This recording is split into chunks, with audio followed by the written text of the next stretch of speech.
آئیے ہم تھوڑا سا جائزہ لیتے ہیں۔ تو ناظرین، نوستکزم جو پہلی صدی میں یہ تحریک، یہ تنظیم، یہ طبقہ بڑا پھلا پھولا اور کلیسیا میں اپنا اثر و رسوخ بنایا اور لوگوں کو اس عقیدے کی طرف قائل کیا کہ وہ خدا کو اس طرح جانے جیسے ہم جانتے ہیں، تو یسوع نے ان باتوں کو، اس تعلیم کو شیطان کی باتیں کہا۔ تو کیا وہ تعلیمات تھی جو شیطان کی گہری باتیں کہلائیں؟ تو یاد رکھیے، ابلیس کے پاس دو طرح کے ہتھیار ہیں۔ ایک تو وہ جو ہمیں فی الفور نظر آ جاتا ہے، جس میں میں نے ابھی آپ کو بتایا کہ ہر طرح کی بدی، گناہ، گالی گلوچ، قتل، حرام کاری، زنا کاری اور اس طرح کے بے شمار گناہ۔ اس کے پاس ایک اور ہتھیار ہے، اور وہ ہتھیار یہ ہے کہ وہ سچ اور جھوٹ کو آپس میں ملاتا ہے، اور جتنی کامیابی اس کو اس مکسچر سے ملتی ہے، اس مرکب سے ملتی ہے، اس آمیزے سے ملتی ہے، اور جس قدر اس نے اس آمیزش کے ساتھ راست بازوں کو، ایمانداروں کو برباد کیا ہے، شاید اس نے دیگر گناہوں سے لوگوں کو برباد نہیں کیا۔ اور نہ جانے آج بھی دنیا کے اندر کتنی تنظیمیں ہیں، کتنے گروپس ہیں، کتنے جو ہے وہ طبقات ہیں جو اسی گمراہی اور برگشتگی کا شکار ہیں، جو اس نے پہلی صدی میں جو ہے وہ طریقہ کار استعمال کیے۔ تو اس طرح سے جو نوستکزم ہے، وہ اپنی زبان سے یہ کبھی بھی نہیں کہتے تھے کہ وہ غلط ہیں، بلکہ اس کے اپوزٹ، اس کے متضاد، وہ اس بات کے دعوے دار تھے کہ جن باتوں پر ان کی تنظیم کی بنیاد ہے وہ سب سے اعلیٰ اور عرفہ ہے، جیسے میں پہلے آپ کو بتا چکا ہوں۔ اور یاد رکھیے کہ وہ عقائد یا تعلیمات ہم دیکھتے ہیں کہ کیا وہ بائبل مقدس کی سچائیوں پر مبنی تھی یا اس میں کچھ خود سے اضافہ کیا گیا تھا۔ تو ناظرین، یہاں پر ہم دیکھیں گے ان کے عقائد کے چند موٹے موٹے جو ان کے خیالات تھے یا مضامین تھے۔ ان میں پہلا ہے کہ وہ خدا کے بارے میں کیا خیال کرتے تھے۔ دوسرا یہ تھا کہ اس دنیا کے بارے میں ان کے کیا تصورات تھے، کیا ان کے تعلیمات کے جو آبجیکٹس تھے، تعلیمات کے کیا نکات تھے ان کے، اور انسان کے بارے میں وہ کیا خیال رکھتے تھے، اور پھر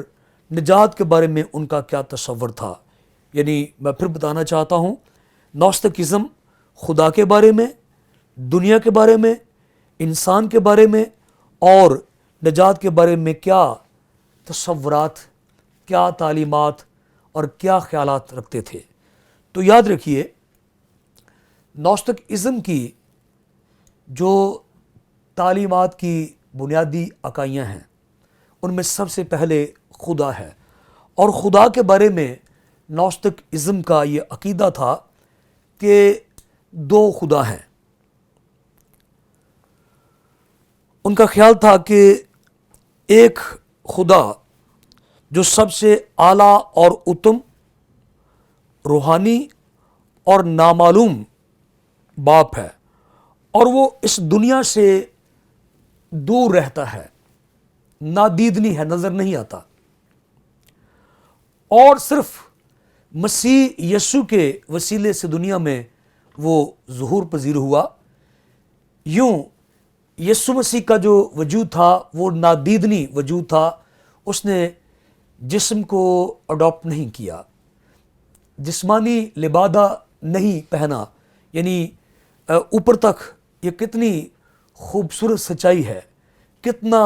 بڑا اس میں سچ نظر آ رہا ہے کہ خدا واحد ہے، نادیدنی ہے، پاک ہے، توڑا ہے، مقدس ہے، اعلیٰ ہے، عرفہ ہے، سب سے عظیم ہے۔ یہ سچ ہے اور اس سے قطعی طور پر انکار نہیں کیا جا سکتا۔ اور جیسے میں نے بتایا کہ ابلیس کو جتنی کامیابی ملاوٹ سے،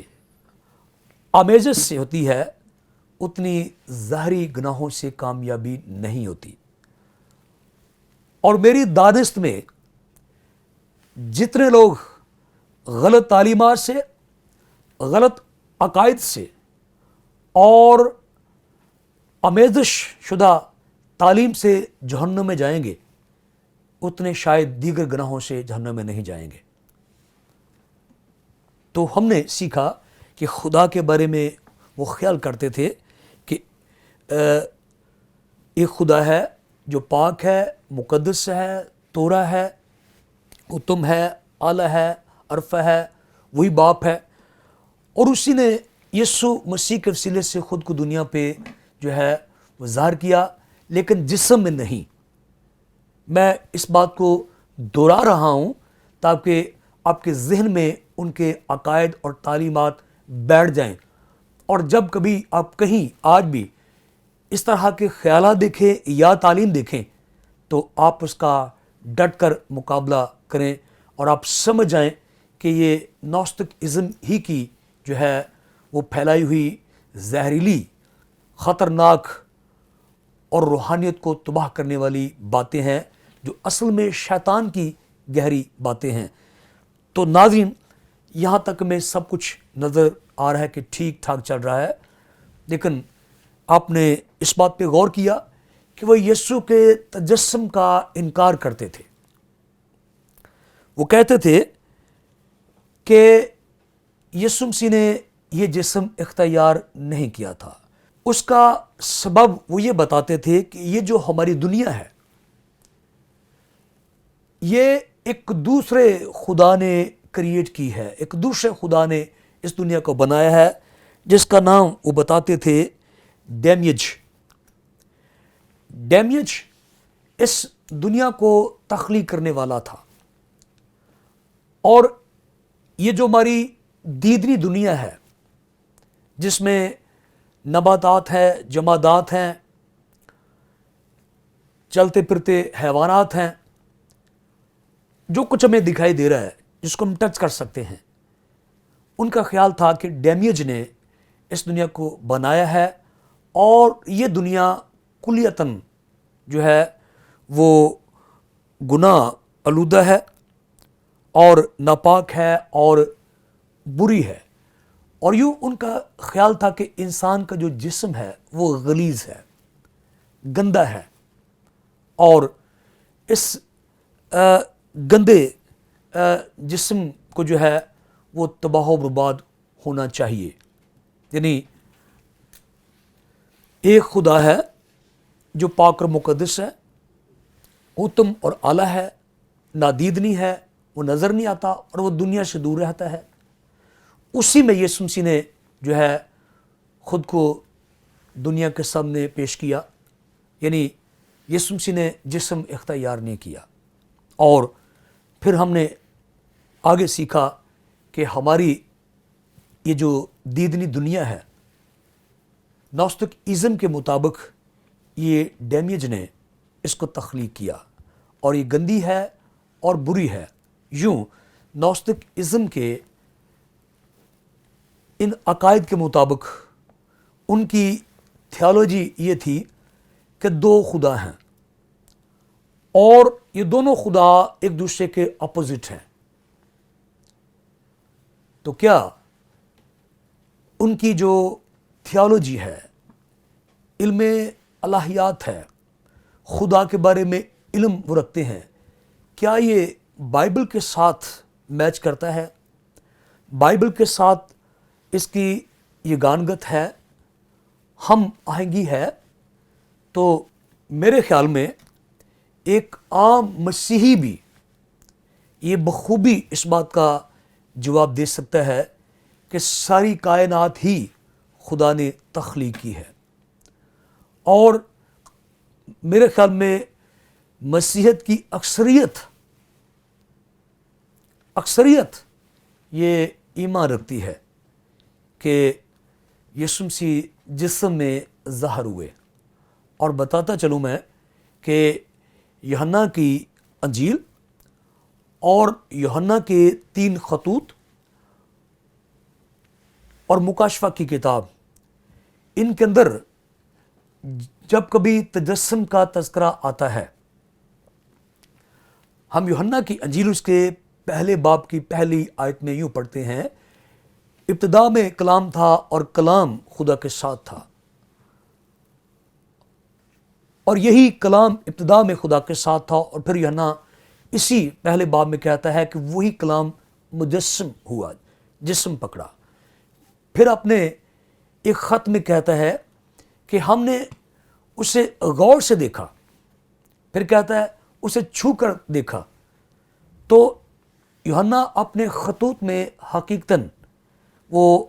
نوستکزم کے اس عقیدے کی تردید کر رہا تھا، ریجیکٹ کر رہا تھا، رد کر رہا تھا اسے، کہ یسوع مسیح کسی روح میں ظاہر نہیں ہوا، وہ نادیدنی نہیں تھا، وہ نظر آتا تھا، اسے دیکھا جا سکتا تھا، اسے چھوا جا سکتا تھا۔ تو یاد رکھیے کہ یسوع کے مرنے اور جی اٹھنے کے بعد اس بدعت نے یوں اپنی زہریلی تعلیمات کا آغاز کیا، اور جہاں تک ممکن ہوا، یوحنا چونکہ ایک بہت بڑا اسکالر تھا، جیسا ہم نے اس کتاب کے شروع میں پڑھا تھا کہ اسے مسیحیت کا افلاطون کہا گیا اور اسے تھیولوجن مانا گیا، اور ہمارے اردو ترجمے میں اس کو عارف کہا جاتا ہے، جسے خدا کا عرفان حاصل ہے، وہ خدا کے بارے میں حقیقی علم جانتا ہے۔ تو اس نے اس بدعت کا منہ توڑ جواب دیا اور یہ ثابت کیا کہ یسوع مسیح مجسم ہوا۔ تو ناظرین، نوستکزم دنیا کے بارے میں، انسان کے بارے میں اور نجات کے بارے میں کیا خیالات رکھتے تھے، کچھ ہم نے سیکھا ہے، تو آئندہ ہم تفصیل کے ساتھ سیکھیں گے۔ تو یہ سب کچھ جاننے کے لیے دیکھتے رہیے PMI TV۔ خدا آپ سب کو بہت ساری برکت دے، آمین۔